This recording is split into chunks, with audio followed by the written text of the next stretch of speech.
showtime, a-holes.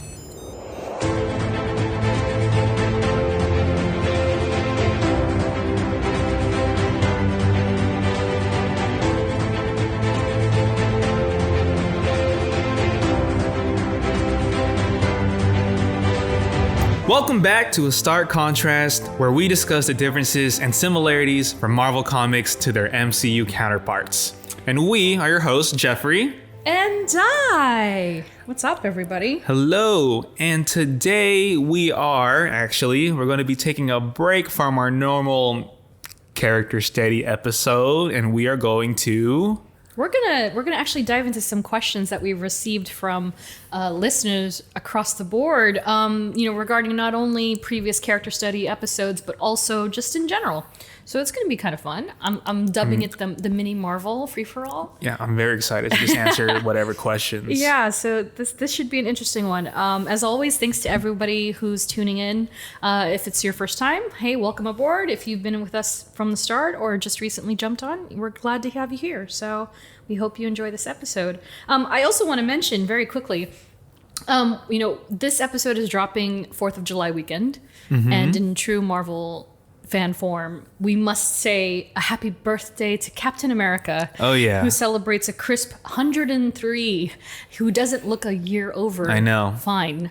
And so Steve Rogers indeed celebrates his birthday on July 4th, 1918. Oh, wow. So, yeah, he's 103, so way to go, Cap.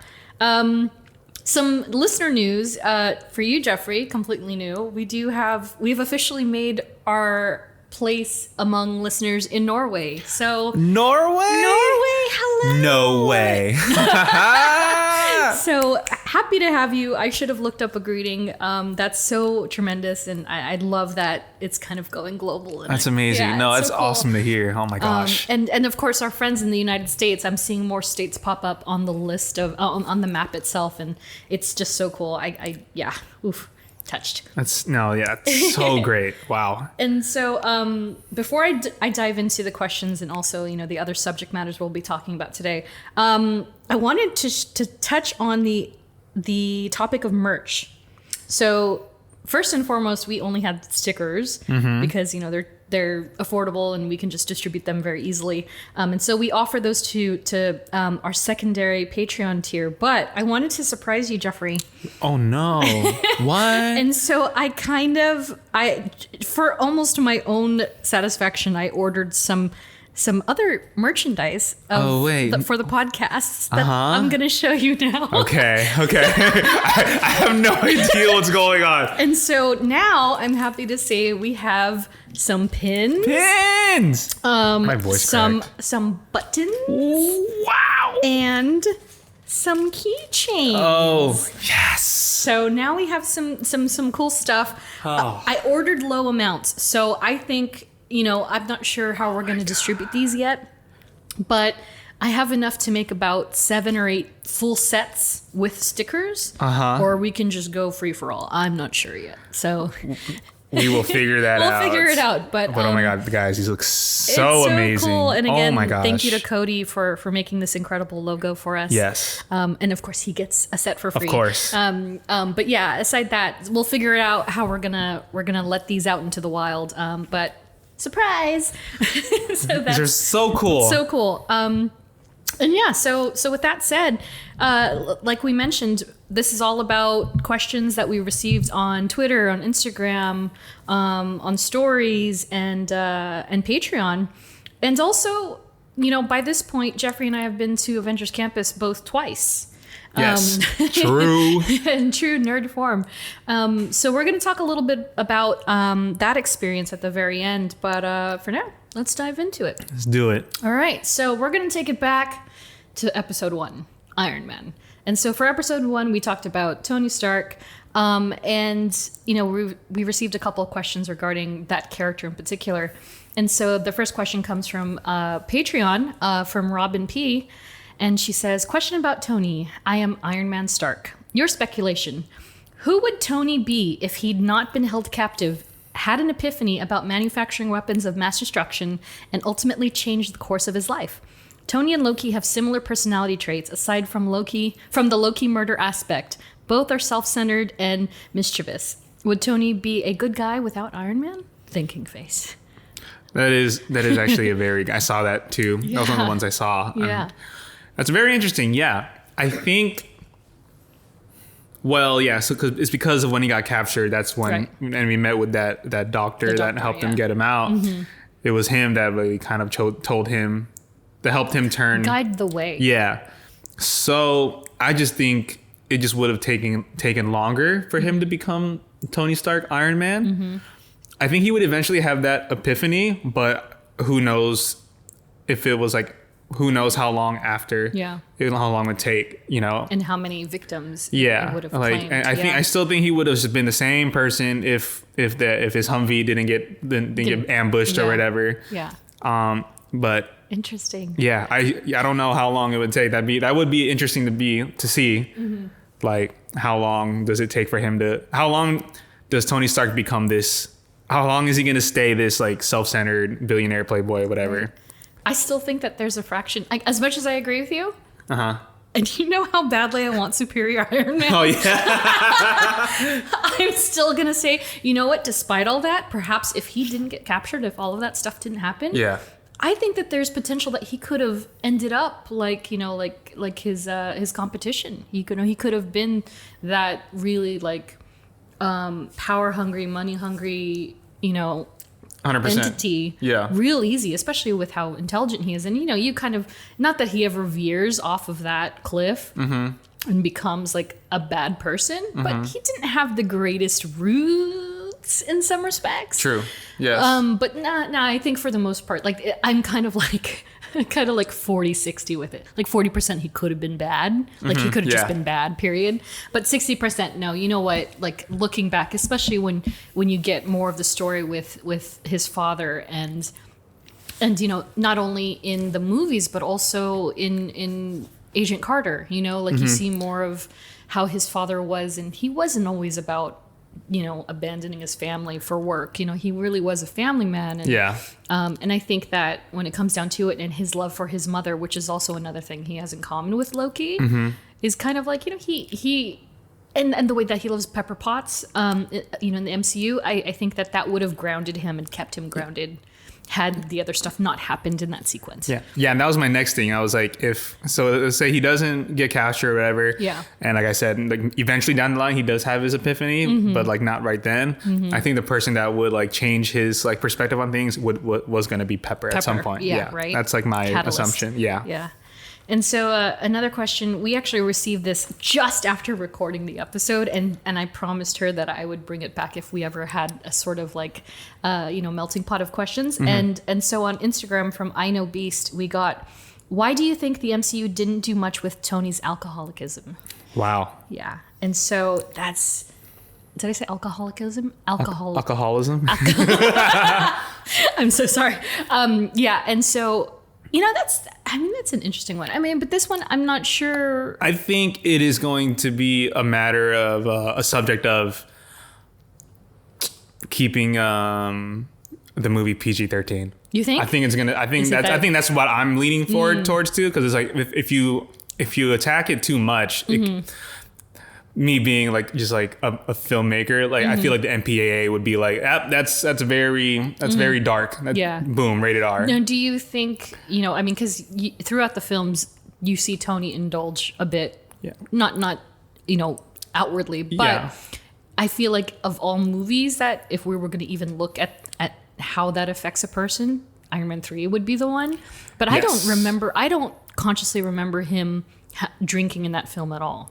It was just depression. It was PTSD. Yeah, from New York, from New York, from the attack on New York. Yeah, and so I think it's equal parts that they had that as kind of his breaking point and that part of his character that needed to be examined further. Yeah, and they didn't want to stray too much on it being a vice and I think it was just also disease. Like maybe it was like just like they just tried to show it unintentionally or.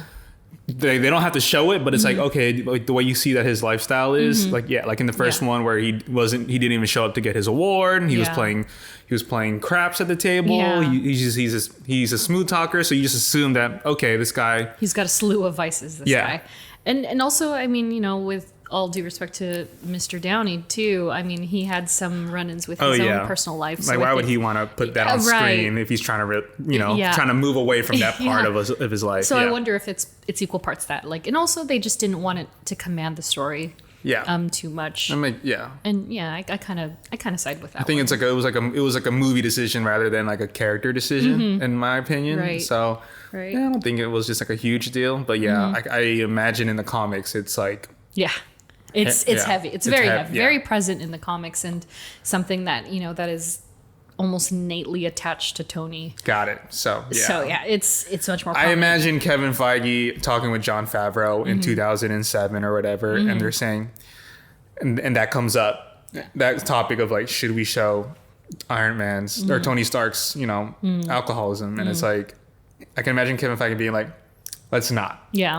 let's not. Yeah, and again, like ultimately with how much the PTSD and that kind of actually debilitates him that moment onward, like, and you see it through Age of Ultron and all the way through, I think, until Endgame, to be honest. He is triggered by the attack on New York forever. For the entire arc, forever. So I can't even imagine what that on top of it would have done to the character, sadly. But I think that's fair enough.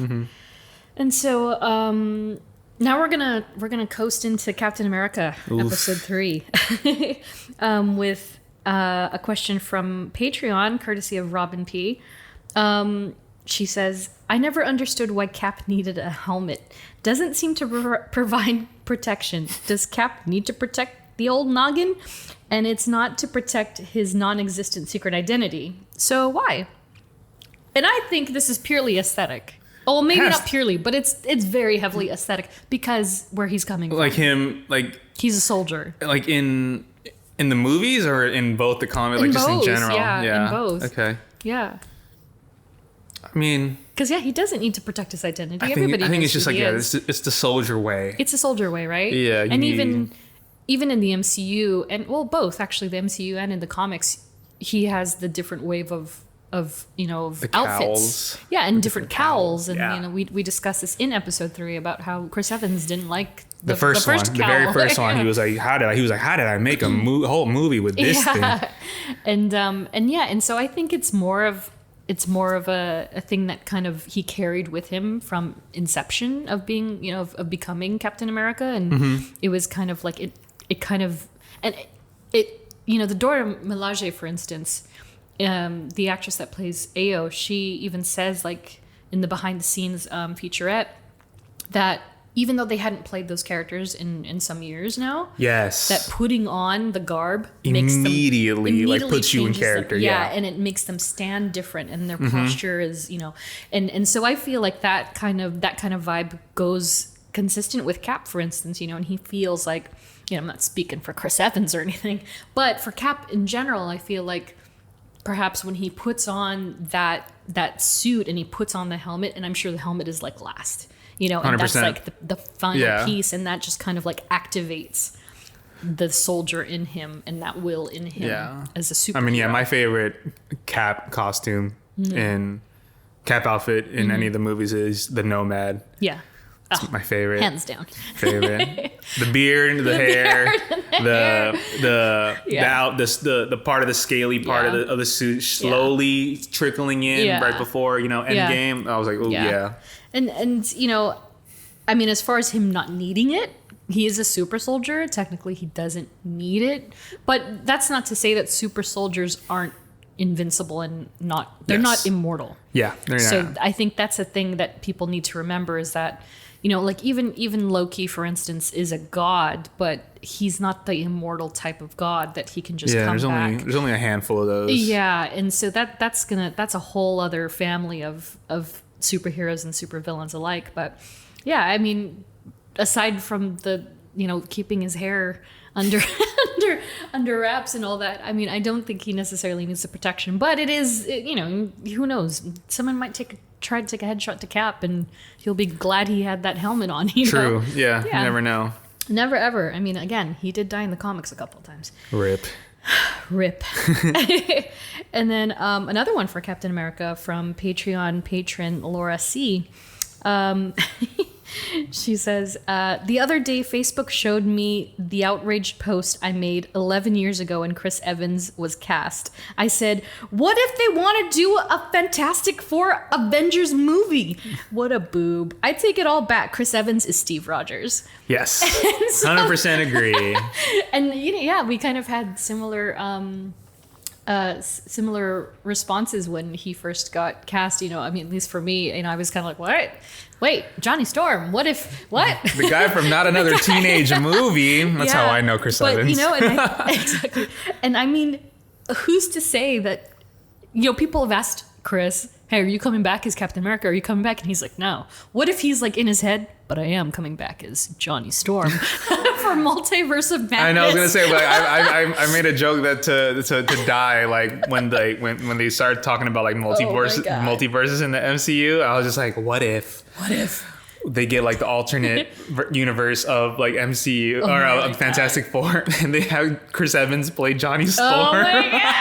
I would love to. That'd just be hilarious. That'd be so hilarious. So good. Because I don't know if you knew this. Perhaps not, but for anyone who is not familiar with Jessica Jones, for instance, in the comic books, believe it or not, the same character that Kristen Ritter portrays so marvelously on screen, in the comic books, her teenage heartthrob was Johnny Storm. That's hilarious. And so just imagining a tiny, teeny teen version of Jessica Jones having like a poster of Chris Evans on her wall, but in the form of Human Torch. Yeah. Oh my gosh. That'd be hilarious. I would die to see that. To kind of jump on the mention of Jessica Jones, actually, we have a question about the Defenders, if you'd like. And this one comes courtesy of Joliz on Instagram, and she asks, are the Defenders part of the MCU? I basically just want to know if I can ever see Claire Temple work on Bucky Barnes, because I need that in my life. Oh, man. And you know what? I mean, this is an interesting conversation because, as far as anyone was concerned, like they were kind of split off into their own corners. Yeah. And this might go into a deeper conversation behind the scenes about, how people get along as far as the executives and all them go. And, I know. It's like a whole nother thing, logistical thing. Yeah. And so I've heard that, the Netflix and the MCU didn't necessarily cross over, but paid homage to each other and referenced each other. Yeah, I remember that. Just sheerly out of, like courtesy. Yeah. But not because they necessarily wanted to do that. Wanted to or needed to. Like, we don't need like the bigger MCU story to tell our story kind of thing. But I can tell you for a fact, Agents of S.H.I.E.L.D., for instance, even though they do intersect to some degree, that show got so much better after Winter Soldier because its storylines were bouncing off of that happening of S.H.I.E.L.D. Yes, the downfall of it kept S.H.I.E.L.D. people intrigued because they were like, ooh, what if someone from the movies trickled down? Yeah, and dare I say that's the moment that, Disney and Marvel Studios were like, oh, what if we just keep doing that? And then, just feeding us breadcrumbs. And so that then carried on to Netflix, for instance. And, you see it in the show. They always make reference to the Battle of New York again. Yep. And, the Daily Bugle papers, which are technically the same branding from the Sonyverse, but they're in Netflixverse featuring MCU events. So it's a Nexus event in itself. And so I want to say 100%. They're totally in the same universe. I think so. Yeah, like no way. Like no way you can ignore it. Yeah. And I mean, perhaps, and this is a question that could go, eons and eons. But like the whole debate about, well, where the heck was Spider-Man when this was happening? Where was Captain America when this is happening? Why wasn't Jessica Jones there? And it's like, well, it's kind of like, if you have a friend that's in another city doing something, you're all doing your own things. You're all concentrating on your own, of the moments. True. And so did you watch all of the Netflix series? Not all of them, no. I was horrible with keeping up with it. I think Daredevil was probably the one where I was like, okay, this is good. Yeah. and like all the other ones came out like pretty much around the same time. Yeah. I was just like, I can't keep up with any of these. And they did solid drops. I know. They would I drop watched the a couple of entire Jessica series. Jones. I watched a couple. Season 1. We're talking season 1 Yeah. of all of them. I think for sure season 1 of. I definitely finished all of season 1 of Daredevil. I think I may have trickled in and out of season 2 of Daredevil. And I think I may have finished Jessica Jones or only halfway finished. And then Luke Cage. Like I said, I was just like, oh my God. And like, all meshed together. I'm a horrible person that's like to sit down and binge. Like, and that's why I love the weekly stuff so much. Cause I'm like, Right. cool. I just have to sacrifice 1 hour Yeah. out of, this day. Right. And that's cool. And it's done and I can wait. But when Yeah. it comes to the binging thing, I'm like, Oh, it's so tough. I'm like, oh, okay. Like I finished this one. I'm like, oh, that's good. Yeah. Maybe I can watch the next one. Let's just, then like 5 hours later, I'm like, Especially deep. with an hour show. Like if it's a 45, 55 That's minute that's show. the thing. I'm horrible with hour-long shows. That's why I love 30-minute episode shows a lot. Yeah. I never was able to sit down through like hour-long shows. So did you watch Luke Cage?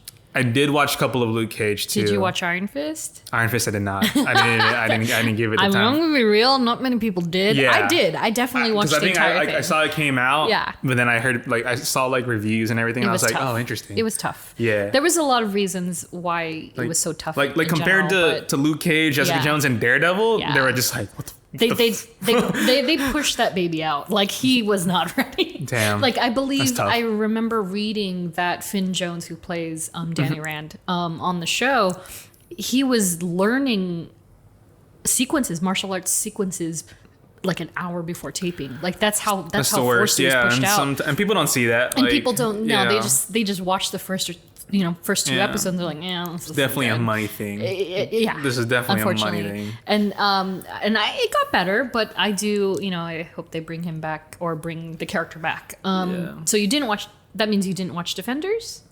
No, I did not. Ah, Did not. Punisher. Yes, You watched I did watch Punisher. Punisher because Okay. I heard I came out and then I saw like reviews and Yeah. I saw like clips and everything and I was like, oh, Johnny Bernthal is he's amazing. just he's great. He's fantastic. I Yeah. love him as an actor, and especially as Frank Castle. And so back to the questions. Oh, well, let me answer that. So I think yes. I'm gonna say yes because that's what I want. But also, I do feel like it does. They do exist in the same I universe. feel like Kevin Feige Yeah. has so many aces up his sleeve that he's probably like, oh, I can't wait to drop this on can't people. wait. I And we're can't gonna be wait. like, oh Yeah. my God. And so you've seen the discussions, I'm sure, where I don't know if it was him, but maybe the studio has openly said, we would love to bring back Charlie Cox as Yes. Daredevil. We would love to bring back Kristen Ritter as Jessica Jones. And we would love to bring back John Bernthal as Frank Castle. But the other two haven't gotten anything yet. There's a reason. I know, it's so unfortunate. But, we'll see. I want to make a bold like prediction and assumption. Okay. Once Spider-Man Far From Home? No Way Home. No Way Home, god damn it. Once that comes out, Yeah. that is gonna open the floodgates. Oh, absolutely. After all Yeah. those reports of like who was cast or Yeah, whatever, yeah. whether it's true or not, after that movie, things are gonna go ballistic in the gonna go MCU. bonkers. It's gonna go bonkers. And Kevin Feige will finally be able to talk about, be like, Yeah. all these So- people are coming back. Yeah. All these shows, all these people are coming back. Yeah. We're gonna have new these writers, directors like touch it, and then Oh my gosh. It's gonna- be so good.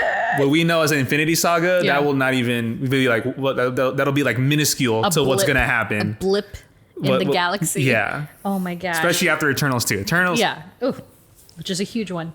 And so for Claire Temple in particular, and so if you're at all familiar with the street level heroes and Defenders and whatnot, even Hawkeye, there is a character named the Night Nurse.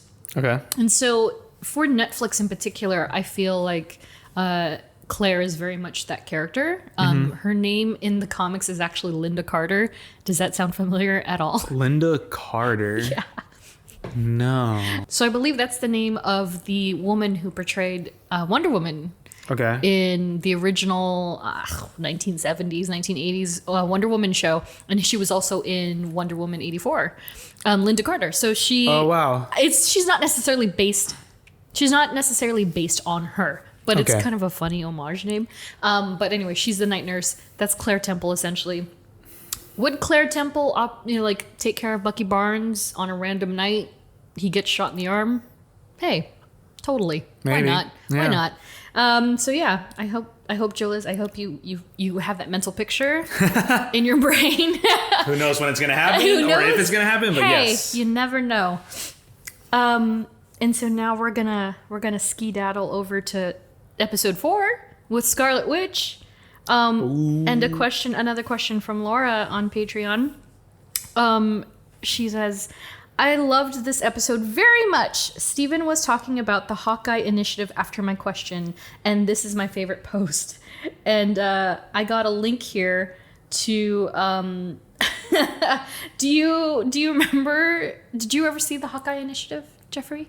No, I don't believe I did. And so the Hawkeye initiative was essentially like a response to the over-sexuality of female characters in comic books. And so say you saw a panel, a sexy pose of Black Cat. Sure. Someone did it better and put Hawkeye in the same pose. And so Oh yeah. it was called the Hawkeye Initiative. And so here is one in particular that Laura thinks is her favorite. And the caption is "Boop, do he got the booty?" And it's based off of a panel from I believe, I don't know which DC comic it is, but it has Starfire. Oh, that's hilarious. It's Clint in a bikini with his butt just protruding out. 100%. And Widow is not amused at all. It's hilarious when it's swapped. Yeah. I think I'll post it on Instagram. I think I meant to, and I hadn't. But there's one of like the infamous Black Cat one in particular for me. That is just so funny. Oh my God, look at this.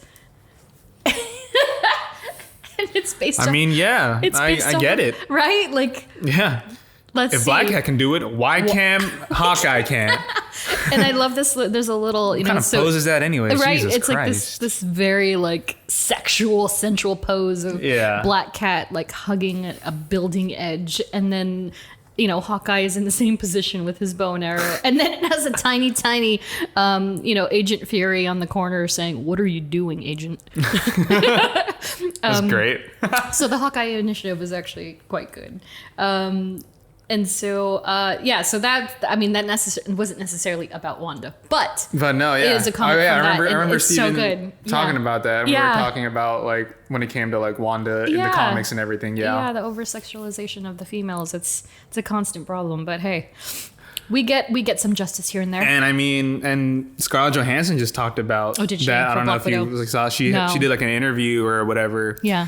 And she was talking about like the over-sexualization of Black Widow when she first appeared in Iron Man 2. Yeah. And I agree with her. Like, I remember watching yeah. that and I was just like, oh, For yeah, sure. they made her like, For sure. especially for that time, I get why they did, but it was, like, then you look back at it, you're like, ah. And I remember, because that was her first appearance, right? Yeah, first appearance. I remember sitting in that movie and that representation of her, I was so thrown off by it because Yeah. I was so familiar with Natasha already, and so I was just like, she's got to be kidding, right? Like, she's not really, no, she's being an agent, and it's cool, but they really did like For that first half. Oh, yeah. That first half, Yeah, the movie. for sure. Yeah. really Like did that, it. like that boxing scene, I was just like, whoa, this is.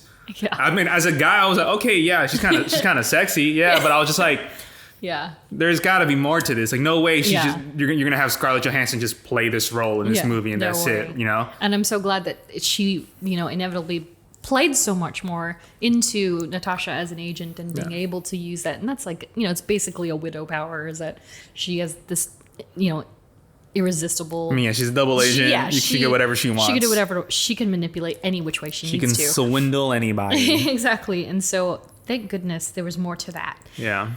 And so I'm going to dive back into our most recent episode for Loki, All right. episode 5. And so we mentioned in episode 5 the rankings of most appearances in the MCU. Yes. And so, Geoffrey, I knew you were questioning, like, who in Yeah. the God's name was number one. And Yeah. so I'm going to go through this list. This Yes. comes courtesy of the Chive.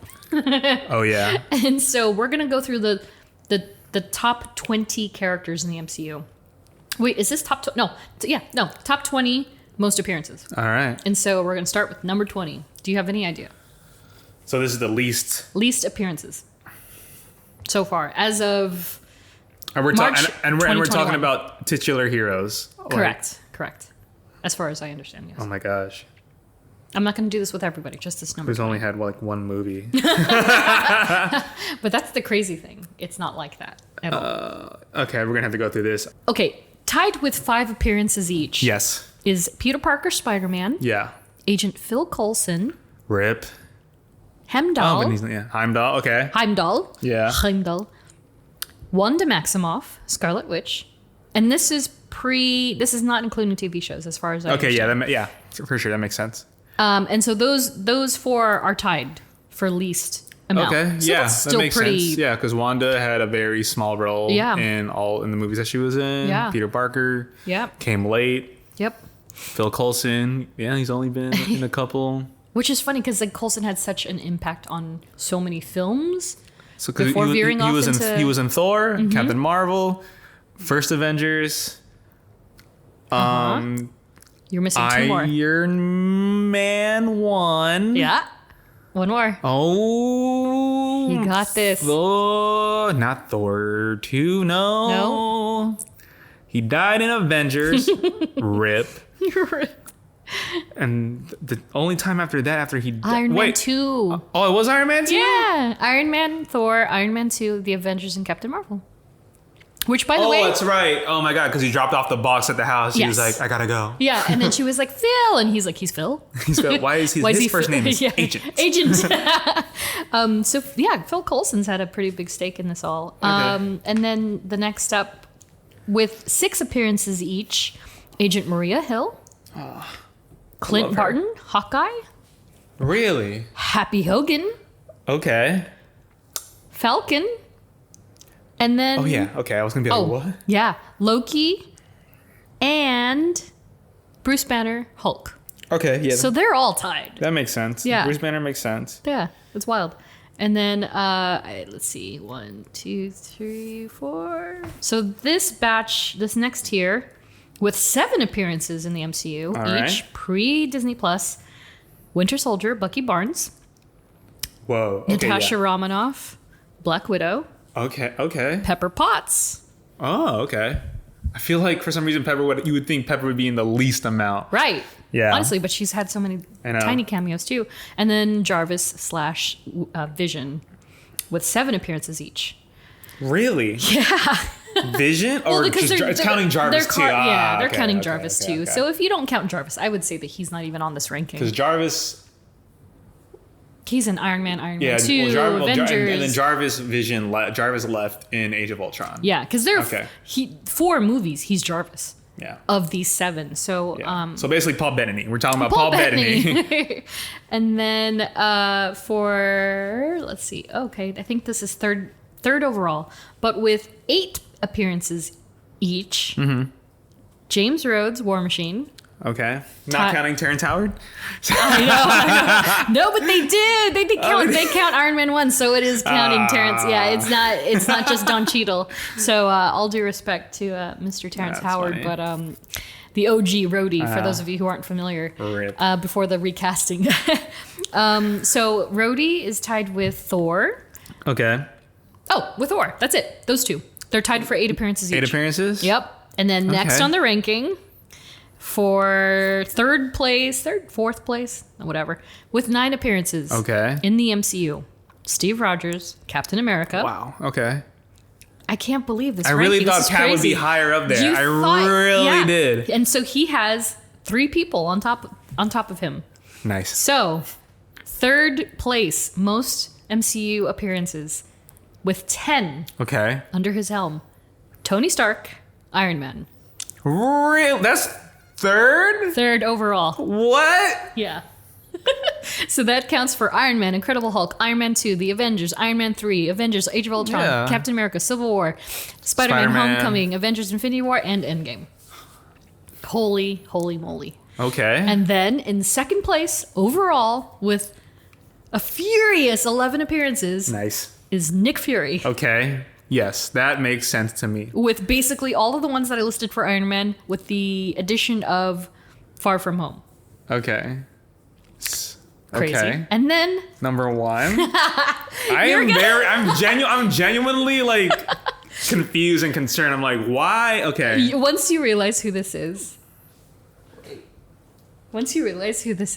you're going to be like, It's probably going to make me mad. shucks, I didn't realize it. I know. Because it is none other than this guy right here, the Watcher. Okay. Stan the Man Lee himself. Yes. With 22 appearances. I would hope it's 22 appearances. Yeah, and I can't even name every. I mean, I don't need to really. Every MCU movie, he's basically in it with a cameo, and so. In the comic books, there are these characters named the Watcher. They're essentially they watch over the all time and space of all things. And Stan Lee, even though he has portrayed different characters within all of these cameos, he's essentially still the Watcher. They've dubbed him the Watcher.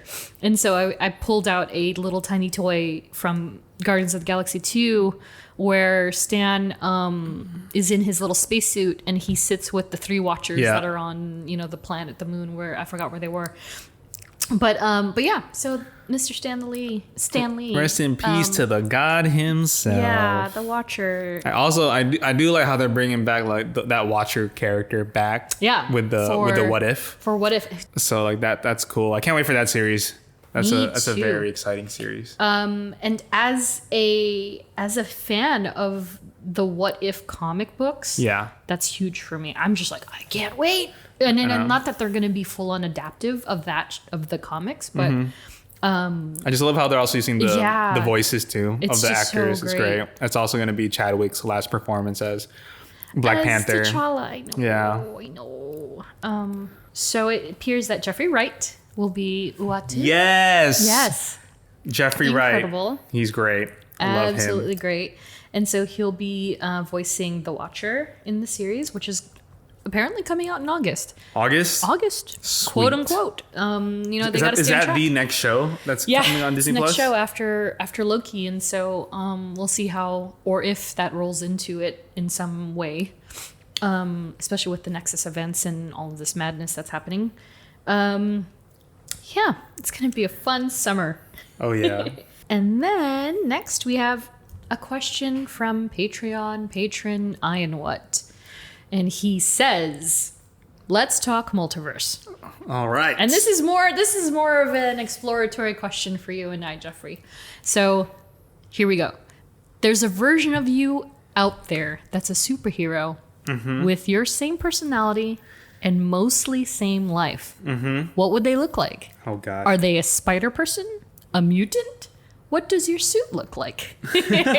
So, I don't know if you had to have seen this, but when Spider-Verse was a thing, when it was just like kind of like hitting social media, there was that trend on Twitter, which was like create your Spider-Sona. Oh, okay. And so people were left and right creating what they thought they what would their be. Spider-Sona would be, or like their original character of a spider person. Yeah. And so so multiverse. There's a you, that's you, but it isn't you. But they're a superhero or supervillain or vigilante. What do they look like? What are they doing? Because like my cop-out answer is that I would be like an amalgamation of many characters that I like from Marvel. Okay, yeah. And so like Gwen Stacy, I would be a little Gwen Stacy. I would be a little Jessica Jones, a little bit of Mockingbird, a little bit of Gamora. But it's a tough call. I know. I see myself just because like I'm a kid. Like I love like Peter Parker. Like I love like like that version of him, like that high school version of him. Yeah. There's that. Part of me also sees maybe a Star-Lord. Because he's so like just fantastic. Just comedic timing is just but amazing. Like Star-Lord the persona, or Star-Lord like you're driving a freaking Milano or a Benatar or a Bowie spaceship in space. I feel like that. Yeah. That sounds fun. Dancing around, yeah, kicking Orlani. To old 80s music, yes, that's me. I love that. That's great. Okay, yeah. I'm digging it. I dig it. So that. Yeah. It's never been. I'm trying to think of villain. No, not really any villains too. Maybe. Yeah. You would be pretty like straight laced, and I think it's so. that Cap spirit in you. Maybe, but I can never be Captain America. I know that for sure. Tough. Yeah. Oh yeah. That's off the top of my head that I can think of right now. But yeah. Well, mine. I mean, like honestly, there already is a version of me in the Marvel universe. It's true. Technically, that's true. You gotta pose that. Right. For people who don't know, my goodest, wonderful friend Robbie Rodriguez, the co-creator of Spider-Gwen herself, actually drew me in a cameo as myself in a Spider-Gwen book. So if you're an avid follower of the original title, it's in volume 2, issue 9, and it's when she's like kind of head to head with the Punisher. And there's a scene where Gwen and the Mary Janes go to a concert, and they're seeing the Valkyries, a band called the Valkyries, which is basically, I think they described it as like pop synth metal or something. Nice. And I'm in the crowd next to Gwen wearing a Mary Jane shirt because I'm a fan of her band in that universe as well, which is funny because I look like myself. I'm a fan of the Mary Janes like I would be. That's great. And so now I'm just building on that headcanon that in that universe, I'm secretly like a wannabe superhero. With a mild, like a penchant for drinking, like Jessica Jones, who's a little smarty pants, like Mockingbird, but is really good with knives, like Kimura. So that's my super soda. That's gonna be my super soda. I have two more. That just popped up. Yeah. I don't know if this not the super. But I can see myself being a Ned.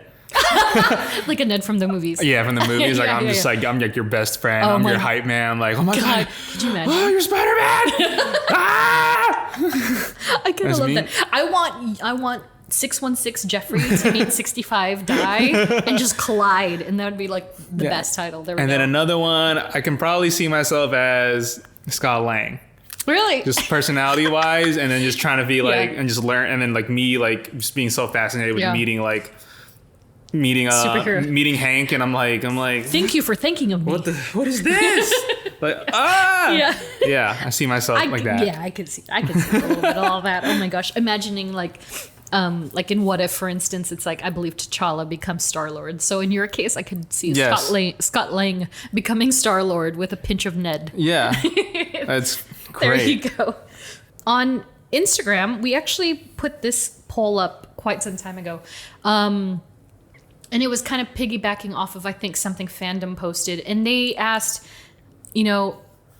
of anybody from the MCU, choose one character that you would like to see get a show on Disney+. Oh, okay. And so we got a couple of responses. We did. Catherine Blades said, James Woo. Hey. I doubled down on that. I'm not mad at and that. And I said I would love to see a James Woo with Luis from Ant-Man. Yes. With a little bit of Darcy. Yes.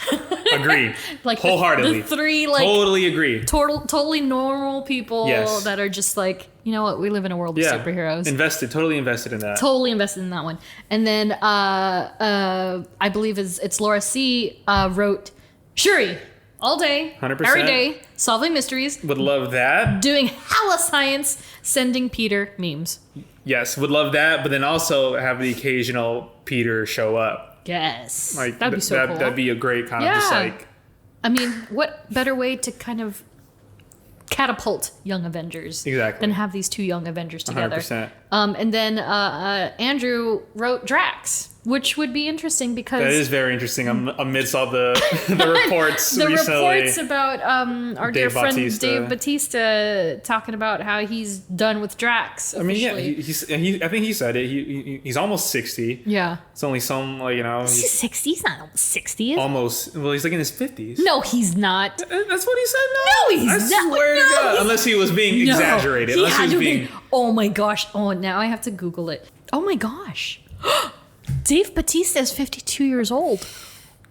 Whoa, that's crazy! Yeah. No way! Yeah, I had so no then idea. he's like, dude, I'm almost like 60. Holy like I can only smokes. be in shape like this for so long. She looks great. Oh, Yeah. Oh my gosh. Well, but yeah, I would love to see. I mean, that would be awesome. Pretty Because cool. well, that's the funny thing is that he was just saying that like a year ago, but suddenly I think once he got the script for Guardians 3, he was like, never mind, I'm done. Maybe less than flattering for Yeah, him. it's probably less than flattering. He's not getting the conclusion he wanted for Drax in any way.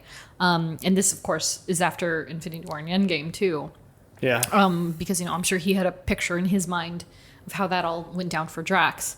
But Drax as a character is actually very interesting, and he's another one that I wouldn't be opposed to covering in full depth, because he had a very human life before becoming Drax the Destroyer. And so and it's very different from the one we see in the MCU. And it's funny because like, are you a Parks and Rec fan at all? Which one? Parks and Rec?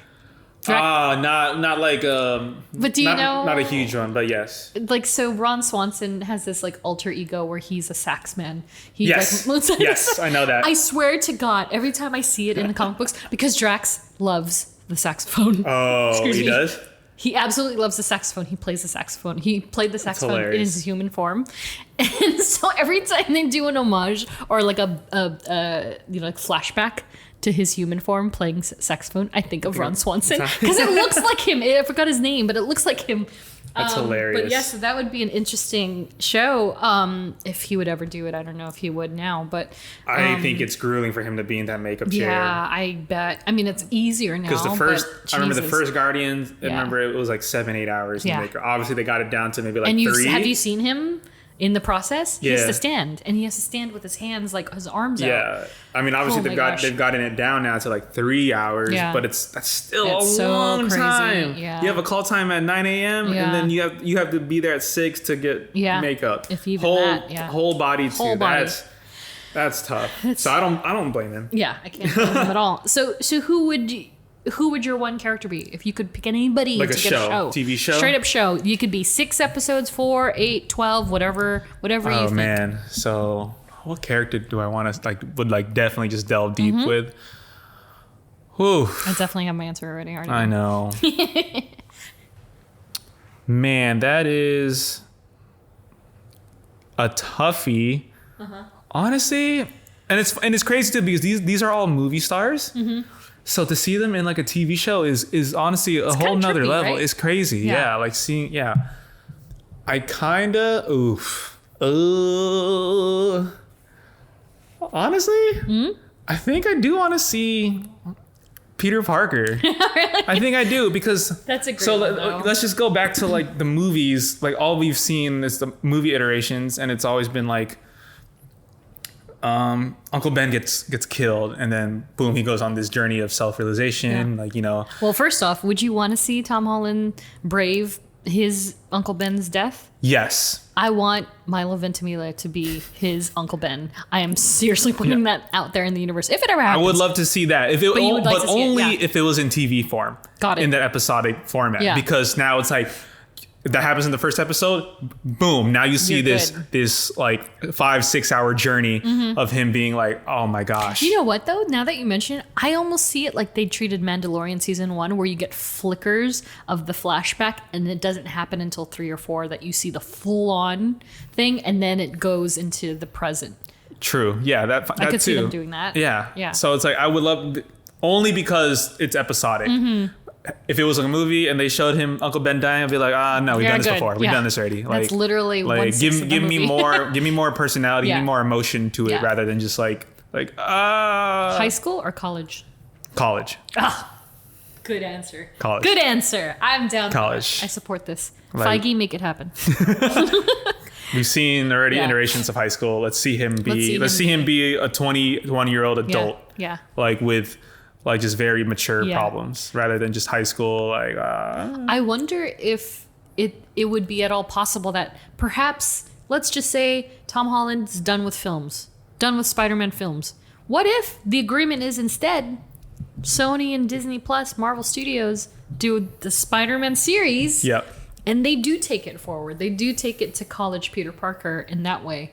And then he makes an appearance in the Avengers 5 or whatever the heck. There's not even an Avengers scheduled for there's none. For this phase 4. None. Which is crazy. People, Yeah, I saw it's the that. first time. People are like, what? There's no Avengers? It's like, yeah, man, there's too much stuff going on. There's literally no Avengers team, kind of. Yeah. Like, sort no of. one's really, no one Yeah. has taken the helm of like, None. we need to create a team Exactly. again since Iron Man and Cap are not here anymore. It's exactly. like, yeah, it's fine.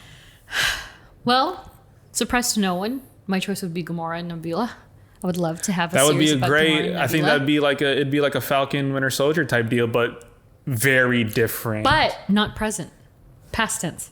I want to see them before, when like Gamora was straight up deadliest woman in the galaxy. I want to see them well, when they were both competing for when Thanos. they're really competing prior to Guardians 1. Yes. Like in the novel that I'm reading, it's way before that. Yeah. And even then, that whole storyline is interesting because it also involves the Grandmaster.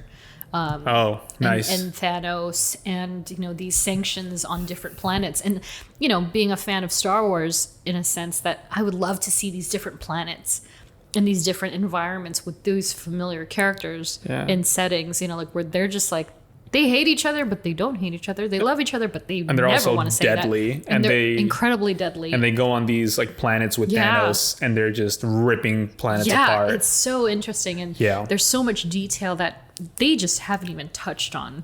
And I don't mean that like as a character, but also just like their technical and their weaponry, you know what I mean? Yeah. Like they're talking about how they have like knives in their boots and that they use them and they pull people's eyes out. like, crazy. They're so crazy and graphic, and they have so much more to their character than is allowed on screen at this time. But I would love to see like a short series about them and how they really did build up to who they were on screen. Yep. That'd be crazy. Can't wait for Guardians 3. Space.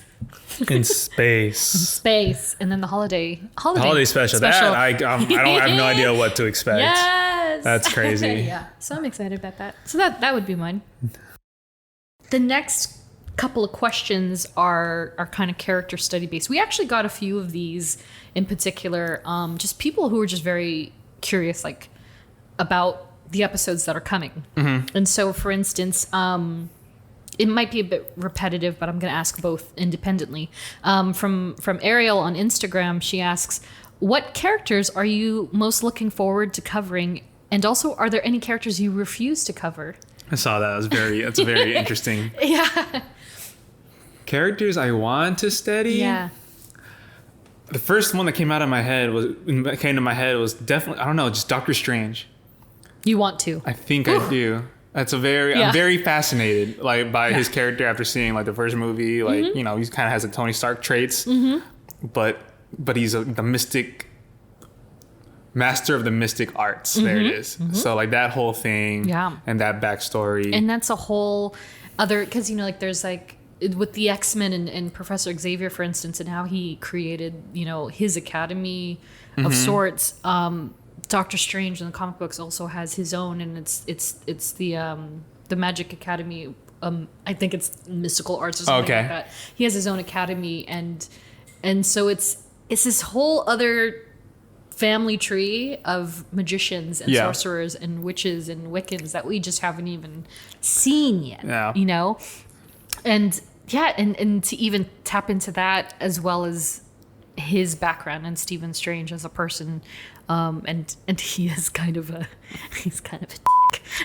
Oh yeah. And he has this adorable ghost dog that I love so much in the books as well. And he's got like all these like interesting, I mean, I'm not at all familiar with Harry Potter, but I imagine there are attributes that are very similar between the two, where it's almost whimsical and and funny. And so I would love I would love to dive into that more. And there's a huge event coming, I think in December or October, from Marvel Comics, where they're quote unquote planning to kill Stephen Strange or kill Doctor Strange in the comics. So that's ruffled some feathers. So I don't know what that means. I don't know if that means that he's going to die temporarily, and then they're going to tie in a multiverse of madness thing where Wanda has to come in and save him. Who knows? Yeah. We don't know. Maybe Wanda will be the next Doctor Strange in the comic books. Wow. That'd be crazy. Yeah.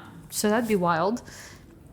Is there anyone that you wouldn't wanna cover? do? Okay, that's hard. Because I kind of teased Geoffrey about like the Inhumans, for instance, because I am one of like 25 people who braved the Inhumans show. If we're going that deep into the shows, I was thinking mostly the movies. Yeah. But I guess it's people that I don't know the most about, but then that makes me want to be like, okay, what now I want to kind of learn. Yeah. But like some of the Netflix shows, obviously, I didn't see like all of them all the way through. So it's like I wouldn't be mad if we didn't do them, kind of thing. Like, this is news to me. Yeah, like I'd be like, all right, that's fine. Who would you not like? Who would you not be as interested or like enthralled about covering? Like in the shows or just like in general? In general, yeah. I mean, not because we obviously have like a huge lineup of characters that we're gonna go through before even getting to that point. But there's gonna be a couple here and there. Like, I mean, if and when we dive into Foxverse, like Sabretooth.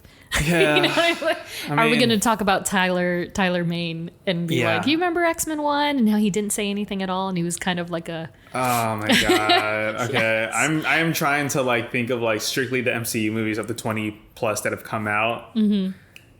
Oh my god, it's so hard. Is there here's an easier question for you. Is there an MCU character you don't like? I don't like? Yeah. I don't know. I do like all of them. I have to give some sort of benefit of the doubt. He's so pure right now. Because it goes back to the Captain Marvel argument. Like everyone hates Captain Marvel. Yeah. / Brie Larson. I don't understand why. Right. Like I literally had a friend DM me the other day. I told you about this I think a couple of weeks ago. Yeah.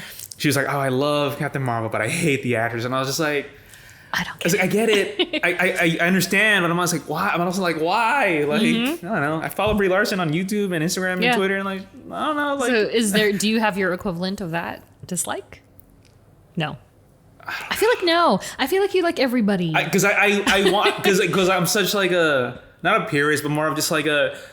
There's a reason these creators and these directors they want to bring this character to the screen. So they spent months, years developing this character. So you have to give it a benefit. Some appreciation. And I think James Gunn answered this on one of his like Instagram Q&As. He was like, "Do you hate any one movie?" And he's like, "No, I don't, because there are a ton of creatives and people that worked hard to get that movie out. Right. So you have to have some sort of like, like benefit of the doubt for them, where it's like, yeah, maybe you didn't like it. That doesn't mean like it's not bad. Yeah. The person that was behind it or the people that were behind it, they tried to push out the best like concept that they could on screen. Right. They had their intention. And they had their intention of doing things. And sometimes, even though they put it out, sometimes they didn't have the best of resources. Some movies or shows may not have got the most amount of money, or they weren't able to get the creative freedom they desired. Well, that's the perfect example.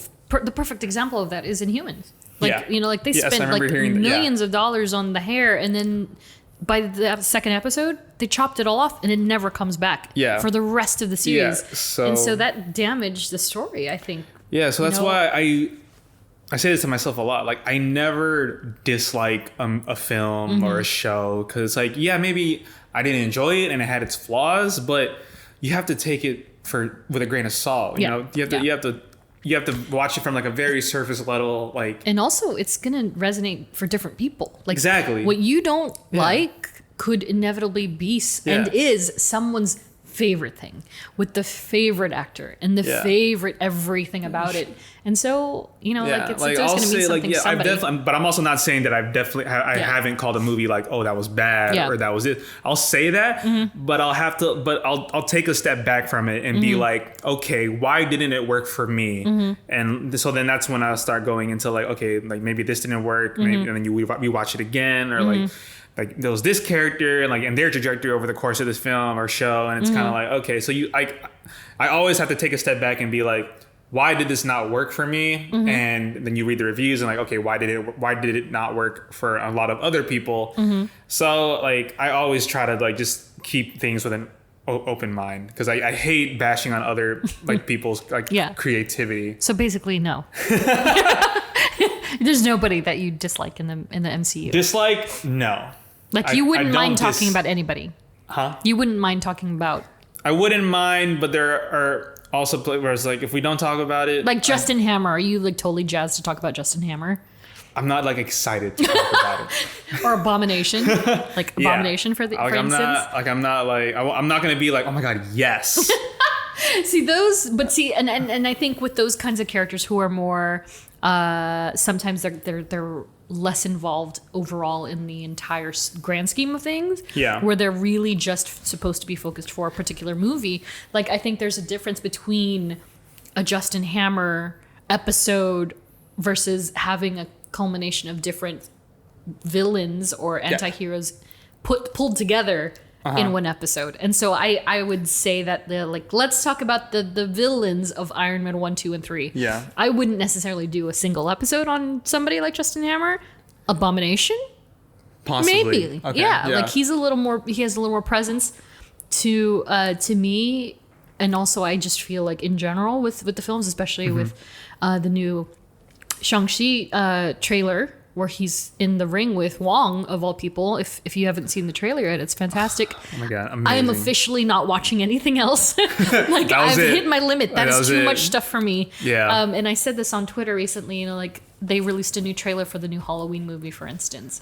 And that trailer was basically the film to me. I was like, why did holy cow. I don't get how I don't get why trailers do that. Or some trailers do. Obviously, Marvel trailers don't do that. They don't, but I mean, I don't get it. Whatever. They basically showed everything, at least from my perspective. And so for me, with the Shang-Chi trailer in particular, like even seeing a character like Abomination show up, I was like, whoa. Why would you reveal that? Why would you kind reveal of thing, that? Yeah, why in the world would you reveal that? Big or small, if that's his only scene and he's only in it for 2 more seconds beyond that, still, why would you show it? Yeah. And also, is he more than just 2 more seconds than that? Like, and maybe, why? Yeah. Which is, I guess they did their job, but also I would have loved to, again with the Winter Soldier thing, I would have liked to have seen that fresh in the theater, sure, 100% during the actual thing. But it is what it is. Okay, I think I have a person that I possibly may dislike. I was literally going through it in my head. So there might be one where I was just, oh god, Thunderbolt Ross. Oh really? Ross, probably. You don't like Ross? Or just like after what happened in what was it? Was that Civil War? Yeah. Yeah, like yeah. And like just his whole General Ross is not. Yeah, but yeah, if you were to be like, you want to do one on General Ross, and be like, man, we don't have to. Like no, like he becomes a Hulk too. There, right? I know. Screw that guy. Like after like his disdain for the superheroes and everything, and him being so like I have more power. Like you have more power than Captain America. Go ahead. Jeffrey's lit, guys. Tell him that. You tell him that. Yeah. No, and then the way he approached like Cap in was that Infinity War, where he was just like, arrest them. Like, yeah, you're gonna ask Rhodey to arrest Captain America and Black Widow, the Vision and Wanda Maximoff. Sure, please go ahead. See what happens. They broke out of the raft once. They'll do it again. So next week's the next episode is going to be about Thaddeus Ross. 4 hours long. Unless they do Thunderbolts, we'll revisit. We'll revisit the situation. Yeah, and we might have to. Holy cannoli. Excuse my sniffles. For me, I don't know that there's anybody that I refuse to cover. And kind of behind the scenes, like I've already mapped out some episodes that might run parallel to actual MCU releases, and so that we can stay topical. But yeah, I don't know that there's anybody that I wouldn't enjoy talking about, because for me as a fan as well, it's kind of nice to dive into characters that I wasn't very knowledgeable about, sure, or they were always kind of in periphery and I never paid attention to them too much, or just never had, and just because I stay the course a lot with my books even now. And I tend to read through characters that I like in this moment, as well as check in on faves and see how they're doing, like old friends. But it's nice to discover new stuff. So yeah, I can't say that there's anybody that I don't look forward to covering. Sure, of course, yeah. So that said, we're gonna pivot to Andrew's question from Instagram. Top 5 MCU characters that we haven't discussed yet. That we haven't discussed. So who are your top 5 that you're hoping to discuss in the coming weeks, months? Oh, That's interesting. Wow. I'm gonna say top 5, but it's gonna be in like no particular order. It's kind of just like go for it. Definitely Doctor Strange. I really, now I think about it, you're gonna like this. I really want to delve deep into Gamora. Yeah. I'm very Sweet. Yes. I kind of know some stuff about her. I know a little bit. Yeah, a little bit. Just a little bit. Just because I love that, like I love that they touched on it in Infinity War with her whole backstory with Thanos and like all that, and being Thanos' daughter and everything. It's very interesting because that means she's very powerful and everything. So there's that. So Doctor Strange, Thanos, Gamora. Sorry. I was like, oh, Thanos stuck in there. Although he's a great one. I mean, that'd be his family tree alone. From the surface level of what I know about him in the comics, he's very, you know. I would love to, ever since the teaser trailer came out, the Eternals.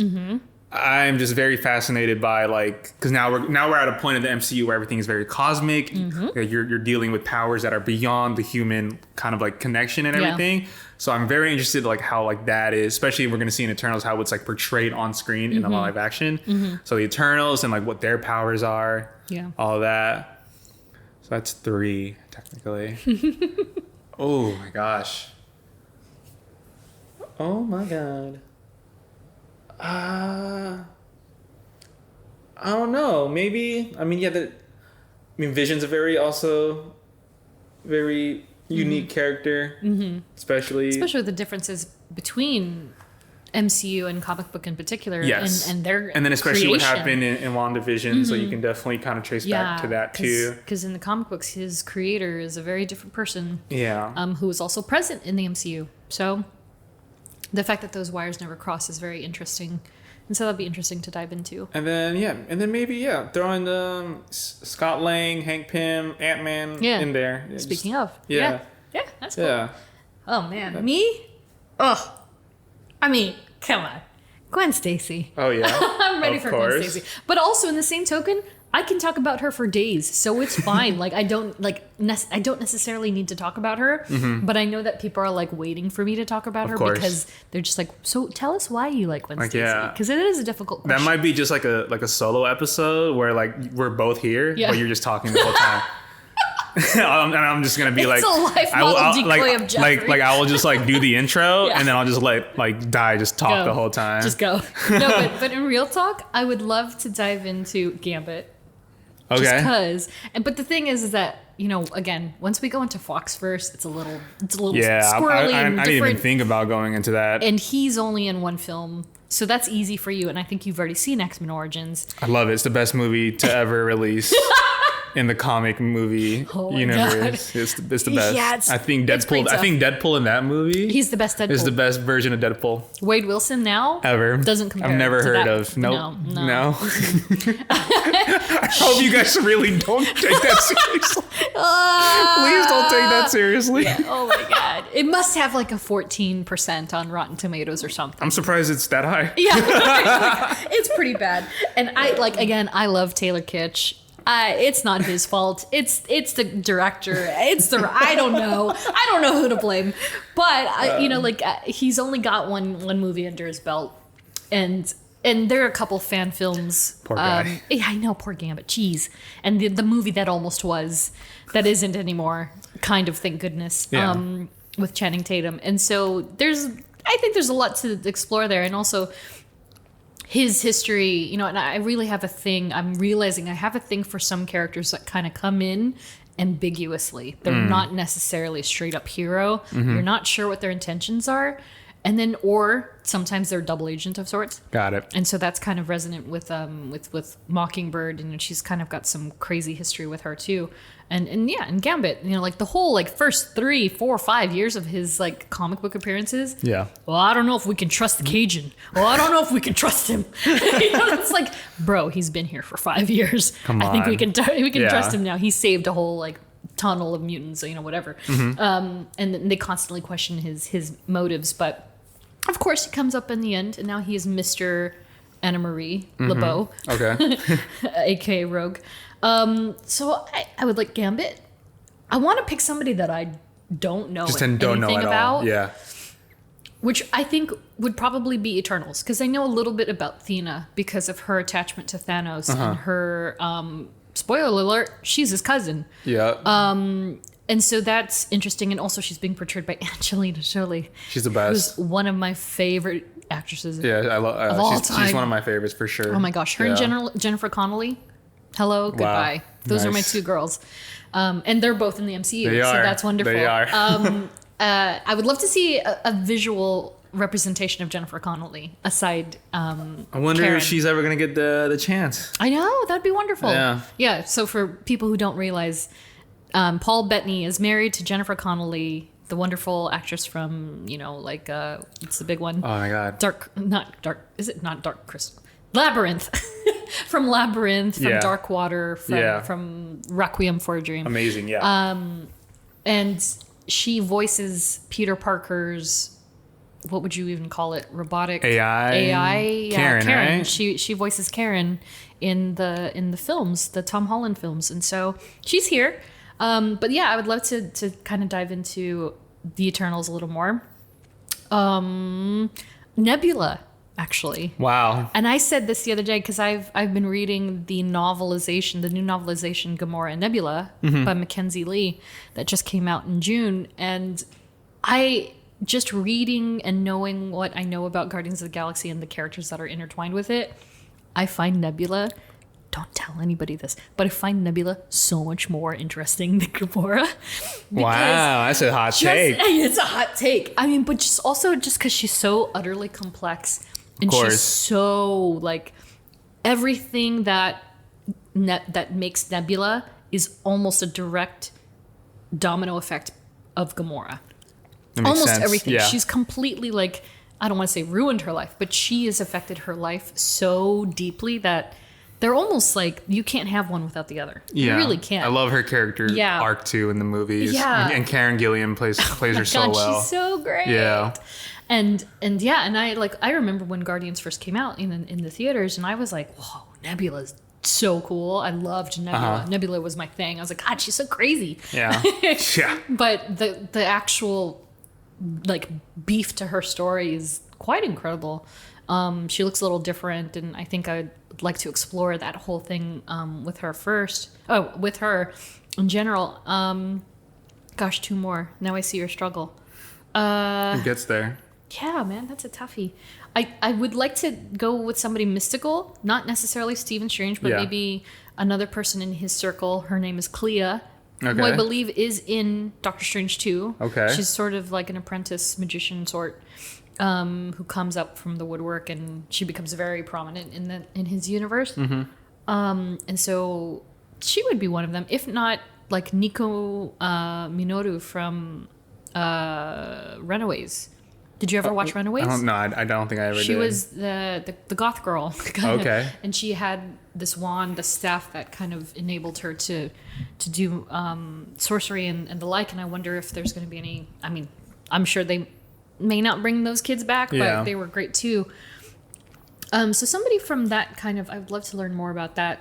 And then who else? Maybe the Watcher. That's interesting. Yeah. Because like they have such stake in everything. I was gonna say, yeah, They're like TVA on crack. probably Because they don't Yeah. interfere with anything. They watch. They watch everything. They just stand back. They stand back. They watch. They observe, and then they know. They are all knowing. And so But what's their purpose? to watch? That's it. That's it. Like, That's it. Okay. They just look over. I mean, I'll surely correct myself, but yeah, they're just there to observe. And in the comics, and I kind of made a little joke about this in one of the other episodes, but Nick Fury, I believe, is still the current Watcher in the comic books. He was kind of abandoned. Interesting. Yeah, and they swapped him out. I believe it's the old version of Nick Fury with the eye patch, who was portrayed by none other than David Hasselhoff in the old Punisher movie or the old Nick Fury movie. Of course. So yeah, like I said, the Watchers are TVA on crack, but they're not meant to interact. But which is funny because this is also consistent with the Eternals trailer. in that they say for what did they say, for lifetimes we've watched and Yes. observed, but we don't We never interfere. interfere. Yeah.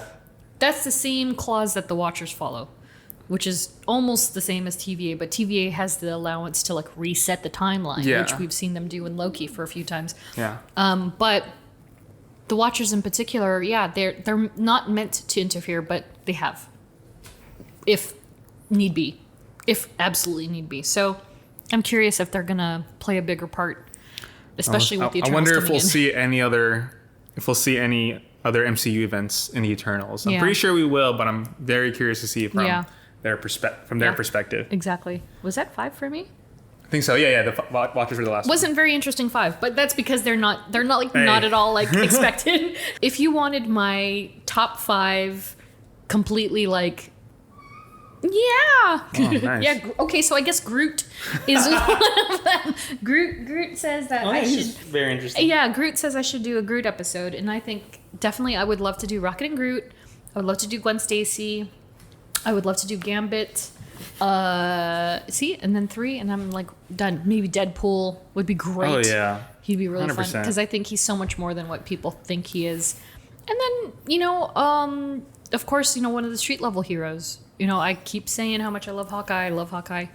I would love to do him or Daredevil, Jessica Jones. Yeah. Yep, that's it for me. That brings us to Avengers Campus. Oh. This is good stuff. And so where do we even begin? Well, actually, I think I have something to show you. Instead of doing like a end of my cool item thing, I'm going to start Avengers Campus discussion with the cool item. And so I got this courtesy of a friend who I will who shall rename. Oh my God. Can't even talk. Who shall remain nameless? unnamed. Yes, an unnamed agent Whoa. gave me this. This is a file 06042021, which is June 4th, 2021, DCA, Disney California Adventure.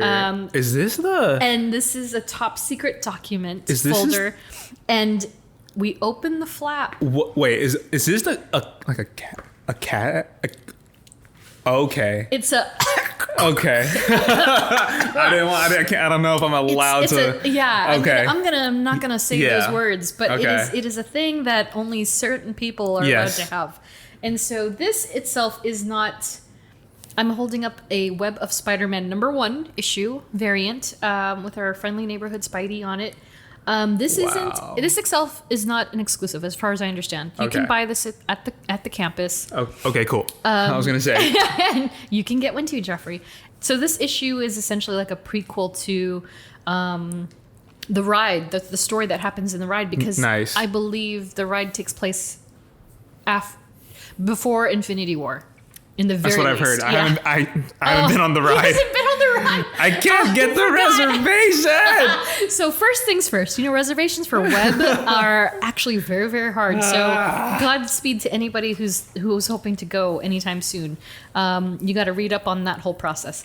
But so this issue just essentially kind of covers that, and it also explores the characters that are featured on the ride, which I'll get to a little later.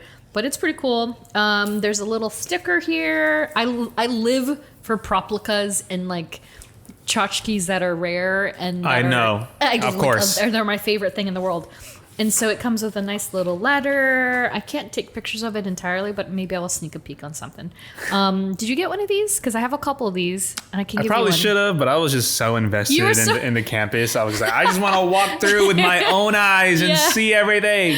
And so there's a special pamphlet of the map of the so California cool. Adventure that was made specifically for the opening. And so this is like kind of like a special thing, because when Batuu first opened, Star Wars Land first opened at DCA at Disney, they had a special one for that as well. Mm-hmm. They're not numbered or anything, but they're like considerably nicer than the usual map. So that came with it, and then a full-on guide sick. to everything Avengers Campus. Wow. And so it's a beautiful picture book of what's in the land, and take the tour, and here's where everything is, and here's the purpose of it all, and it's just pictures of every single inch of the land and what characters are featured as well. Oh my gosh. And so for the curious, the current characters assembling in Avengers Campus are Spider-Man, Black Panther, Iron Man, Doctor Strange, Dora Milaje, General Okoye, Black Widow, Taskmaster, Captain Marvel, Ant-Man, the Wasp, Thor, Loki, Captain America, and the Guardians of the Galaxy. And of course, like right now, I imagine they're going to do this in general. They're going to keep them timely. And so Taskmaster is there for obvious reasons. Like with the Loki show, they already have a variant, a TVA variant Loki, and I was like, it's incredible. What the? Yeah, he just like the minute I think the episode dropped that day, the next day he was already there. Yeah, and so it shows all of the food, and some of the merchandise, and it's really cool. And I love this book. That is it's really awesome, amazing. And thank you, wow, anonymous agent, for that. And so, unfortunately, Geoffrey didn't get to go on Web Slingers. And so, I got to go before the official opening of the land, and it's first of all, it's awesome. Yeah, it's awesome. It's cool. really awesome. I'm so sorry. But in the queue, it is such a treat for people who know a little bit of the comics, even a little bit, great. even a teeny tiny bit, because Web itself, it's an acronym for something. Do you know it? Something Engineering Brigade. Worldwide Engineering Brigade. There you go. So Web is the acronym for this branch. Great. So nice. Yeah, from Stark Technologies, and it's Peter is one of the main advocates in this like tiny academy. And so when you go through the queue of the ride, they have these placards like they do in every other Disney ride. Yeah. And they have the characters that are featured in Web. And so they concentrate on five characters in particular. And you first see one, the kid's name is Harley Keener. And he's a friend of Tony Stark, quote unquote. Nice. And then the second, or maybe the first actually, her name is Onome, and she's from Wakanda. She's a genius from Wakanda. And then the third one is when I realized, oh my gosh, these are Easter eggs. And so this is kind of crazy because technically, that then means they're in the MCU now. Ooh. Technically, right? Yeah. Because if Tom Holland's Spider-Man is the one presenting everything, then they're officially in the MCU. And so the third one in particular struck me because it was Lunella Lafayette, who is Moon Girl, and she's the one that has Devil Dinosaur. Have you seen the Devil Dinosaur? He's like red. No. He's a red T-Rex. No. And so they're a superhero team in the books. Nice. And so there's this adorable little girl with pigtails and big glasses, and I was like, oh my gosh, it's Lunella. And so she's MCU now, which is crazy. And then you go through the queue some more, and then there's two more. There are two more placards. Of course, fourth is Peter Parker. It says everything you know about him, and he's got this dorky picture. Of course. And it's great because the Easter eggs are that Peter has left you notes all over the queue. Nice. So it says like, don't forget this, the web and sticks. You got it, and it's handwritten. It's just so cool.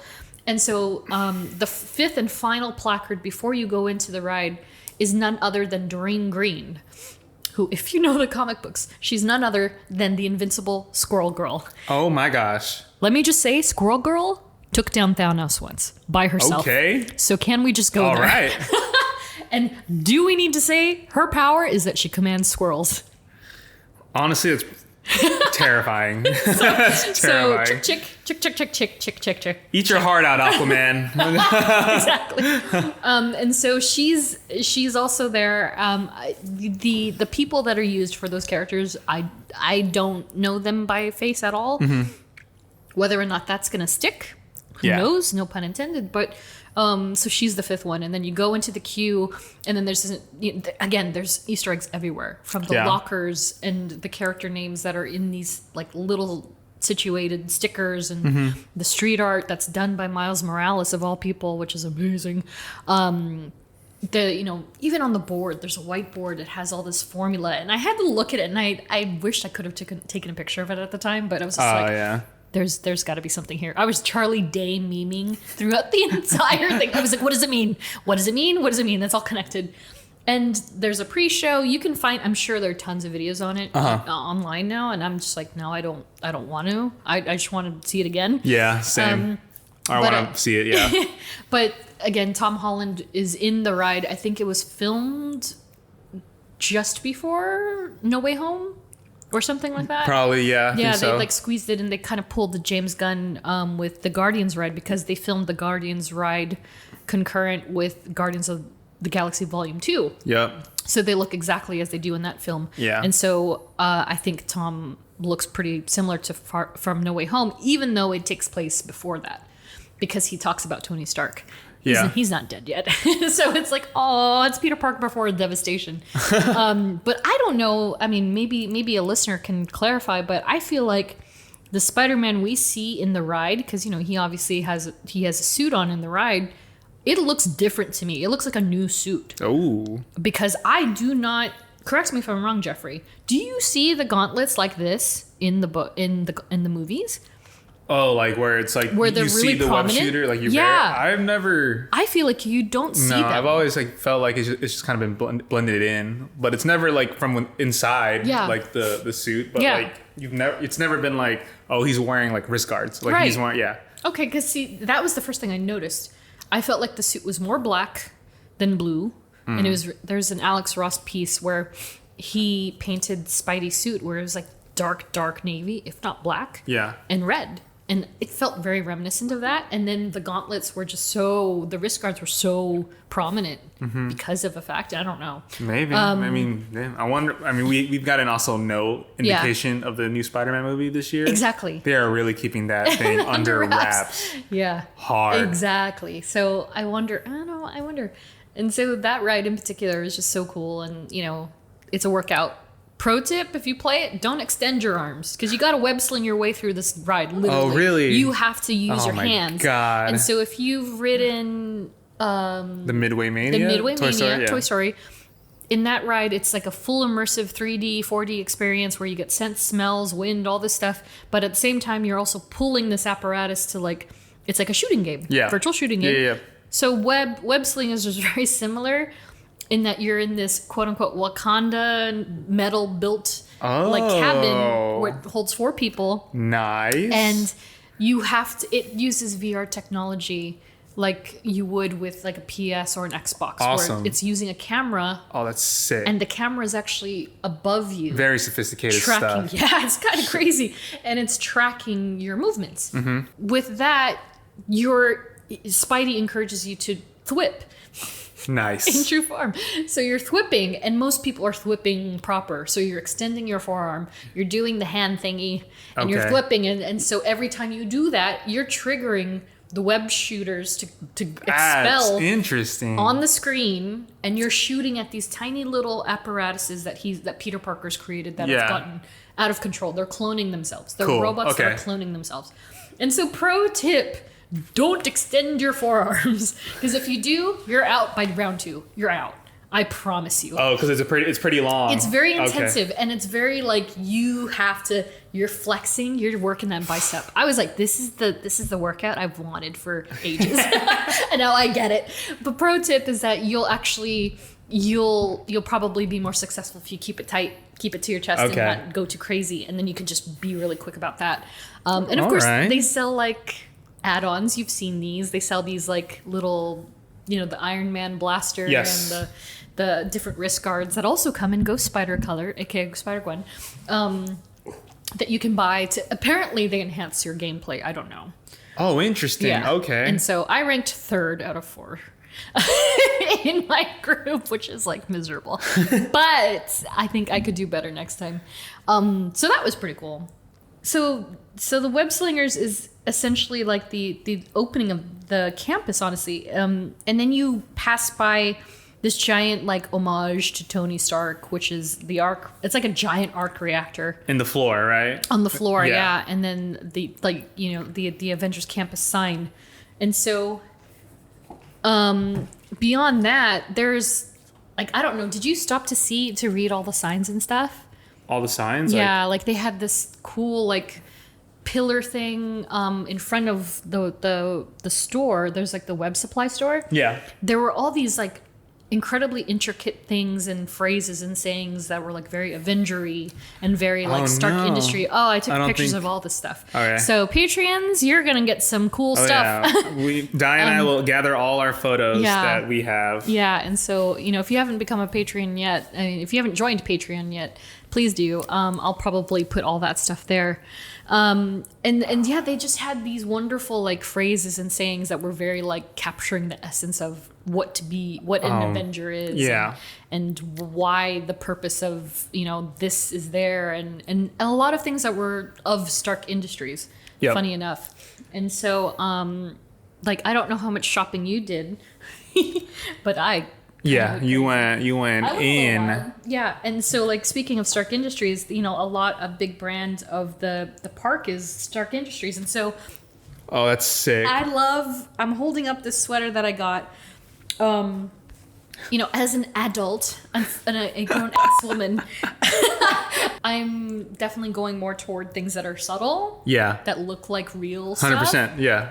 And so I got a Stark Industries Science and Technology intern sweater. Oh, yeah. And at the very bottom, what I love about it is that it has the web thing. And it says the Worldwide Engineering Brigade and California Workshop. So it's like they've really gone deep into immersing it's amazing people who walk through this place and pulling it from the page, pulling it from the screen and making it like as tangible as humanly possible. It's the best. It's which is so cool. It's so good. Yeah. And so, of course, they have a shawarma cart or two. I was actually explaining like the shawarma cart to my girlfriend. And she was like, why is there like a shawarma? I was just like, it's literally based off one joke. It's based off one joke. It only appeared once and it was a post-credit scene. Yeah, exactly. And that's the only reason why it's in here. Yeah. But it is great. It's so good. It was good. Shawarma, I was like, oh, this is really good shawarma. I think I had the chicken. Yeah. The tastiest. Yeah. So there's a chicken one and then an vegan one. The vegan one. I won't say it. They're not sponsoring us. Victory falafel, they say. Yeah. And it was really good. I enjoyed it. Yeah, it was pretty dang good. Yeah. And what else did you get at the shawarma cart? And at the Geoffrey? shawarma cart, we will post something on the Instagram probably. If you saw our stories in the last week, we might can post it again. It. Yeah, we'll post it again. But I bought the Iron Man Infinity Gauntlet drink holder, and I think it might be the best thing I've ever gotten in my life. And I've seen a picture of it posted in his place, and it's beautiful. It's oh gosh, you just feel different. You just feel like you can do anything. The drink slaps different when you're drinking it from an Iron Man gauntlet. Oh yeah, we'll repost the stories that I posted on the Instagram page. Here's the question for you. Are you like people, when people go to the parks and they bring their little mouse ears, are you going to bring your Iron Man gauntlet? Every time? Every time. I might, because like now we know how to pack light, so we definitely have room. And there you go. We'll definitely have room in my backpack. I can just see you walking down that street, and you're like, it perfectly held a beer inside of there. So I was like, yeah, Incredible. Of course I'm gonna like hold drinks in there. It was great. And so, the shawarma place, there's a bunch of Easter eggs on that. I found a Mary Jane sticker, which is like, what is going on? So many little things. Because again, the Mary Janes are from a different universe, you know? And so that now that they're incorporated into this land, what do you think, Geoffrey? Does everything in this land then mean it's canon in MCU? I feel like, or is it just? I feel it's like maybe it's like yes and no kind of thing. It's also kind of just like, what little things can we put in there that people will notice? Yeah, like the gamma radiation tree. Yeah. Or, which is so cool. Yeah. And it says parking reserved for Jarvis. Yeah. You're like, oh, wow. Okay. Like, like those, or even the goo stuff outside of the Guardian right now. Yeah. Because I know that wasn't there before. It's apparently called the Kirby Crackle. Yes. So like apparently they added that, and then people are like, what is this? And I remember my girlfriend asking like, oh, what is it? I was like, oh, it's like an Easter egg from like the Collector. Like he's leaving these. I was like, yeah. So it was all those little things. Yeah. I definitely missed a lot of stuff. Really? Yeah. Yeah. But like there's all, I don't think they could be canon. Yes and no. Yeah. Maybe it's canon just in that land. But it's just one of those things where it's like, yeah, let's just throw it in there and see if people notice. Yeah. Now, did you go into the little Doctor Strange area at all? Yeah, well, I don't know. I don't think I went. I didn't go inside. I watched the show kind of like from the outskirts, so I never really went to go in there. But I did get to see part of the show. It's just so cool. It's like it's, in a nutshell, it's kind of like a magic show. Yeah, the Sanctum was definitely cool. Practical magic tricks that Doctor Strange. Very old school way of. Yeah, I really like that. And then he conjures up an Avenger to join the show. Yeah, crossovers are a huge thing. And the experience itself was very cool because the way that they did it is that the doors open up to the Sanctum, and there's like a portal, if you will, but it's a screen, and the actor interacts with it, and it's just so cool and so well done. And also it's just beautiful. Like the way that they decorated it is really beautiful and intricate detail. Very, very immersed. Yeah. Yeah, and then you walk into like the middle of the campus and you're just greeted by boom, the campus, and then a Quinjet. And it's just like this is crazy. Like you see the characters like out on the ledge and everything, kind of like interacting and wave at you constantly. And the great thing about it is that you can walk through casually and still enjoy it, but they also keep you entertained at all times. And so like I don't think that there's a set schedule for anything. I honestly didn't see it. I've never seen I didn't see anything. Yeah, some people had actually gotten knew about the timing of all these things, but there are 4 shows that apparently cycle through. And every 30 minutes or so. Yeah, because there's there's a Guardian show, right? Yeah, they've always done... Guardians have always done the dance-off. And so, God, I remember when I went to the premiere party for the ride. Yeah. Star-Lord... there were lines of children. There were seas of people. I was like 2 rows back. I was dressed as Star-Lord, because why not? And I was just wearing my jacket, and I had my Walkman and all that stupid stuff. But of all the people that he was like, all right, I gotta choose somebody who's gonna come up here to dance with me, this fool. There are literally 15 children in front of me who he could have easily just pulled in. Yeah. He found me. And he was like, adult, come here. Like, adult who doesn't want to be embarrassed, I'm gonna pull you in. And then the first thing he says to me is like, you look familiar. I was like, shut up. And so there are pictures of me that are very embarrassing, and probably some video of me dancing with Star-Lord and Gamora, who is reluctantly there. But they do that show. They've always done that show, and so they just kind of added it in. But on top of that, which I think, again, they're probably going to change or may change depending on what's relevant in the MCU, but they have the show up top near the Quinjet. Yeah. And so, like, right now, it's like, Black Panther...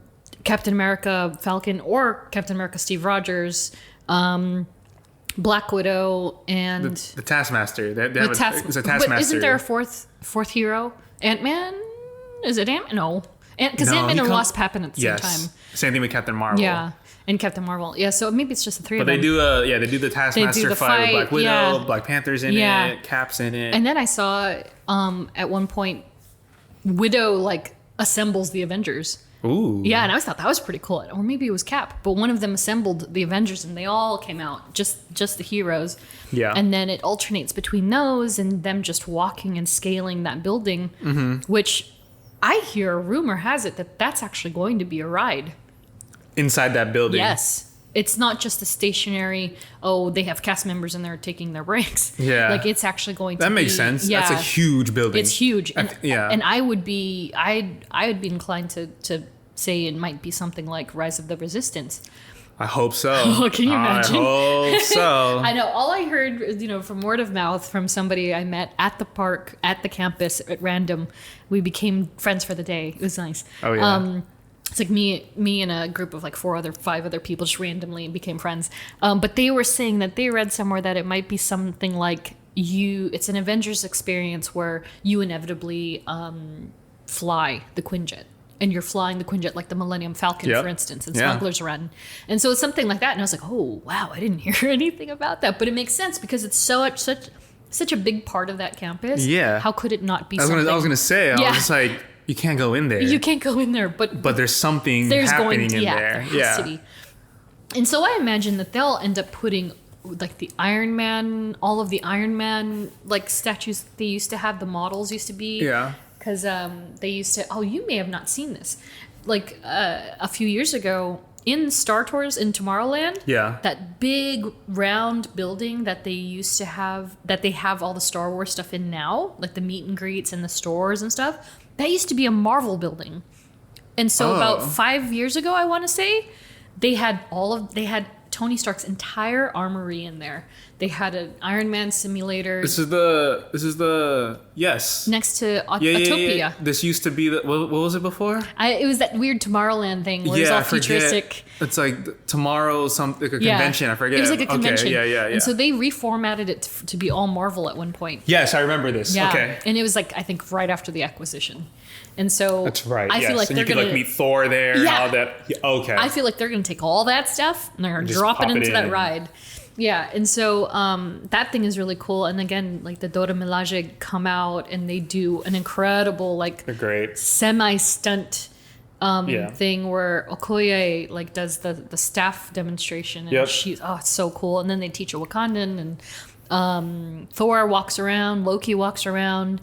I still haven't seen Hawkeye, and it's kind of funny because I used to see him all the time before everything went crazy back in Hollywood land. But so I would imagine he'll be around. Maybe he's just not important enough. Not yet. Bites the dust yet again. Yeah. No, I feel like once the show come out, he'll be around. Maybe even Kate Bishop too, which would be awesome. And then you kind of get into Pym's kitchen and the testing lab. The testing lab. Oh, great. And Geoffrey and I acquainted with those two in particular quite well. I love them. Yeah. So the chicken sandwich is the best. So the whole thing about Pym and if you've seen the Ant-Man movies, tiny and gigantic. Tiny and gigantic are the themes It's so here. good. And it's actually really, really good stuff. And so they have like giant pretzels and tiny eggs with big breakfast toast. There's a chicken sandwich where the chicken is literally like it is ginormous. What is it? The not so tiny chicken. The not so little chicken sandwich, and then it's like so it has a slider bun. Which are puny, and then it has just huge, a full-on chicken breast cutlet. like a chicken fried steak size. Yes. I was just like, oh my god. Yeah. And so tiny and mighty is like the theme of this place, and even in the kitchen itself, they have the Easter egg of that thing that they put in the van. The regulator thing. I can't remember what it's called. The quantum thing that makes, What is it called? Oh my Why are we gosh. blanking out on this? That wasn't the only time machine. That thing, the tiny whiny Yeah. thing. It's on the ceiling and it's making tiny pretzels big, and they're soft pretzels. And it's funny. They have at the cash wrap, there are giant Harbulary batteries, and if you're a Guardians of the Galaxy fan, that's from Volume 2. You know what's funny? James Gunn reposted a pic. I don't know if you saw that. Yeah. Oh, I didn't see it. It's like someone posted like, "This is the best joke like ever," it's so and they good. tagged James Gunn, and he was like, "Nice." And then like tiny, the gigantic spoons and forks all over the place. The soda cans where the soda dispensers are. It's so good. And so did you? Because I full on went in there and I was like, I need to get as much as I can at one point because I don't know when I'm coming back. Yeah. And so I had the not so little chicken as well. I ordered the big pretzel for my friend. I got the panini's really good. The panini, friend got the panini. Pimini. And then that giant candy bar thing that is actually the chocolate thing. Yeah. It's modeled to look like a giant candy bar, but it's actually like a brownie chocolate mousse thing, which was actually quite delicious. It tasted like a Snickers bar. But I went the extra mile and I got the things. Oh yeah. I got the little discs, the growth and shrinking discs. Ones, yeah. That you can add on to anything. And I also got the Pym particles. They're in this bag somewhere, but I'll post pictures of those. But they come in red and blue. And you can get them with any purchase, honestly. And then the tasting lab. Tasting lab is basically where all the magic happens. It's all the adult beverages that you could hope for. They got the regulator cocktail, the experiment cocktail, and that's like all the ones I get. I don't know them all by name, but they're They essentially come as particle infused cocktails, and they come in different flavors. I had the one that has the honey with the honey stick in it, and that was fantastic. And then what they do with like those little kind of like fruit like balls, almost like boba. Yeah, it's the popping pearls. Yeah, the particles. The particles. It's such a great It's touch. so genius, and they're all served in scientific beakers, branded with PIM technologies. And then the beer flights, it's served on smaller mugs, but it's on like a ruler that's made to be like huge. Yeah. the tiny and the mighty PIM is particles. Such a thing. Yeah, so I'm showing That's Geoffrey cool. the PIM particles. This is the red one, and so it doesn't do anything, but it's just PIM particles. It's an actual PIM particle. Yeah, it's an actual PIM particle cylinder. And so the beer flight that he got, they're like tiny shot mugs on top of a giant ruler, which is hilarious to me. So if you love Ant-Man, that place is pretty awesome. And then the food is good too. The food is actually the food and drink really is good. really, really good. Yeah. Honestly, I can't wait to eventually go back one day and try everything I haven't tried yet. Seriously. Yeah, same. especially the drinks, because good why not? stuff. Who doesn't like to drink at a theme park? And what I loved about their presentation is that even the packaging, they're all signed by Scott Lang. Scott L. Has it, and he's written down notes, like scientific notes on all the stuff. So that's pretty cool. And then from there, you kind of, we go back into Guardians Land, and you see the Kirby Crackle on the floor. Mm-hmm. It was funny because they used to have a sewer cap that was an Avengers thing. And I remember years and years ago when Guardians first went up, somebody told me, they were like, that's to break ground for Avengers Campus one day. And I was like, what are you talking about? Like, I had no idea what they meant by that. But lo and behold, Avengers Campus is now open, and it's not there anymore. Wow. And I was like, oh wow. And so you go back to, spoiled it before. I know, that was years ago. And so you go to Guardians, and it's the same old, but in its all greatness and glory.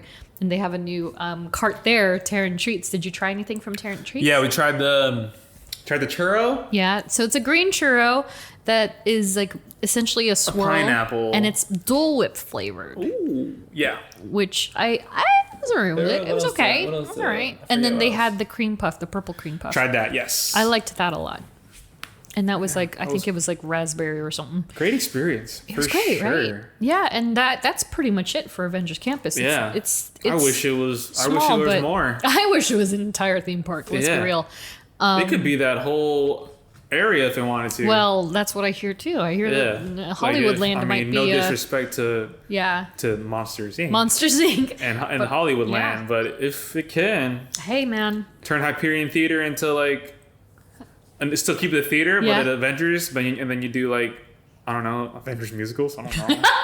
That'd be hilarious, right? Crazy. Can you imagine? That'd be hilarious.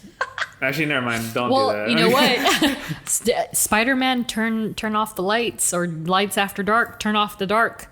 I went to see that in New York. Ooh. Oh. Yeah, and that was the one that Bono nice. penned. Yeah. So you never know. Right. But turn the whole theater, right. make it I don't know. Yeah. Who knows? That's I know. That's a place of the land where I'll be like, you know what? If it goes, it goes. Yeah, that which would be crazy because it's so gigantic. And this is he's talking about the theater that they used to have Aladdin the musical. Rip. Oh my god, that was my favorite show. That was so good. And then they replaced it. I follow the actor who plays the genie on TikTok. Oh really? Is he great? And he's just, I love him. Is he not at the park anymore? At all? I don't know. I didn't see it, but he was just posting memories of that's so cool of him his favorite jokes and everything, and they're funny. the best. Yeah, and then unfortunately it was it's not unfortunately, it was then replaced by the Frozen musical. I get it. Which was great. It's great too. But nothing beats ain't Aladdin. Aladdin. It ain't Aladdin. So that's just me being born in the 90s and being like, I love Aladdin. But come on. Aladdin's it. Yeah. So that's essentially Avengers Campus, and again and we didn't mention the Spider-Man show. There's a Spider-Man show at the very front as well. They introduced this sort of new technology with like a dummy fly. I'm not gonna lie, when I saw the previews on Twitter, I legit thought it was a real person. Me too. Me too. That dummy 100%. moves like an actual person flying through the air. It's so crazy. And so they have this robotic Peter Parker Spider-Man that does essentially half the show on the rooftop of Web. Wait, that first part of the show, is that a real person? There's a person in there. Okay. There's the a one person, who's like hopping actor. over the boxes and everything. Yeah, Okay. that's a person. I think Okay. that's a stunt person. I think I counted 3 people in particular, not 3 people, but 3 entities that are making that show happen. Yeah. And so there's the one that's on the rooftop, the one that you eventually do the meet and greet with. Yes. They do a switcheroo at some point. But the one that goes in the air, and I'm going to credit Jane for this amazing pun, but she called him Yeeter Parker. Nice. Because he yeets across he goes incredibly high. Yeah, when I saw him launch, I was like, oh my God, what if one day he doesn't make it across? Or he like misses. And then just... And then it's like, oh wait. Just splats. But it's a robot, so it's okay. But yeah, so there's this whole video of Inside the Magic from Disney that goes into the technology that created that Spider-Man. So if you want to look it up, because like literally the first time I saw it, I was like, "That's a real person who is flopping through the air. Who is like brave enough to take this job right now?" Because he was landing. It was so crazy. That dummy was just like landing perfectly into a hole, and I was like, "No real human agrees to do this. Like you're not getting paid. This person has got to be getting paid $1 million every time they do this." Right. And then I was like, oh, okay, it's a dummy. It's insane. And I was like, wow, that's the most realistic looking dummy like I've ever seen. Honestly. And so it's once he yeets into the air and he comes crawling down the side, that's the stunt guy again. Then he disappears, and then here comes the actor. He's like, hey, everybody. Yeah, and so that's pretty cool. Love it. Yeah, I wonder when Tom Holland will make an appearance. I'm surprised at the campus. I'm surprised he didn't come, but I mean, he's filming. Yeah, exactly. He's filming with Tobey Maguire and Andrew Garfield right now. Totally. Oh my gosh, and Willem Dafoe, obviously. Willem Dafoe. Oh, and and Emma Stone and Kirsten Dunst, Doc Ock, and oh, Alfred Molina. Yeah, he's busy. Oh yeah. He's busy. What if they all come after the movie's released? Oh my God. And they all make an appearance at the campus. Oh my God. The world would literally melt. I would cease to Imagine exist. Tom Holland, Andrew Garfield, and Peter Parker and Tobey Maguire just standing next to each other. I would cease to exist. I would just human combustion. I want to see that. So you want to bad. see me human combust? Yes. Spontaneous human combustion. Oh my gosh. Yeah. Imagine all 3 of them after the movie comes out, and they're all on Avengers Campus. Oh my God. And they take pics. What if they're all 3 of those iterations of the show? Oh my God. And then like the guy when you take the pic with Spidey, he comes through the door, right? He's like, hey, and there's 3 of them that just come through. Oh my God. And you're like, why is there 3 but Spider-Man? They're like the Raimi, the Webb, and Tom and they just take their Holland's. mask off and it's them. Well, you know that when they first started bringing Spidey on Tom Holland came. Yeah. It was Tom Holland. Yeah, because they were promoting the movie. Oh my God. And then Ned and Zendaya. I would have. I don't know what I would have done. So imagine I would have what cried. that money can do right now. Right, like holy Toledo. Kevin Feige should be like, make an appearance here. I'll give you both all 3 $1 million. Yeah, I'm there. Oh my gosh, please do it. And so that about does it, I mean, with all the questions in Avengers Campus. Wow. We covered a lot. Yeah. And so for the, again, like we're celebrating Captain America's birthday. Happy 4th of July. The next time you'll hear from us, we'll be covering our next character study. The one and only Natasha Romanoff, Black Widow, just in time for the movie dropping. Yep. So Geoffrey and I will be watching it the night before it officially comes into theaters, and then I'll be watching it again the next day to watch it in IMAX on opening day. That's how I do things.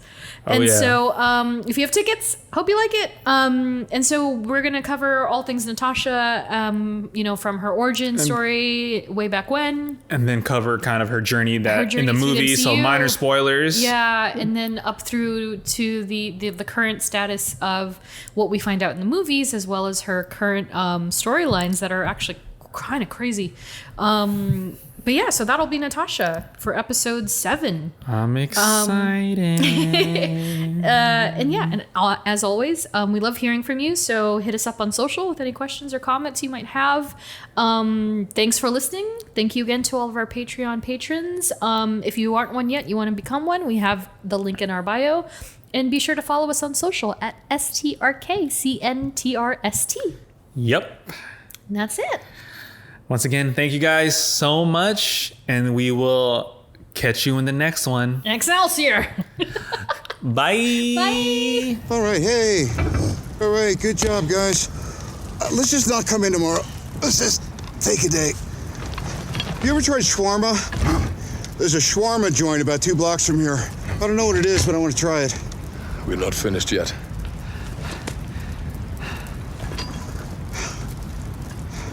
And then shawarma after.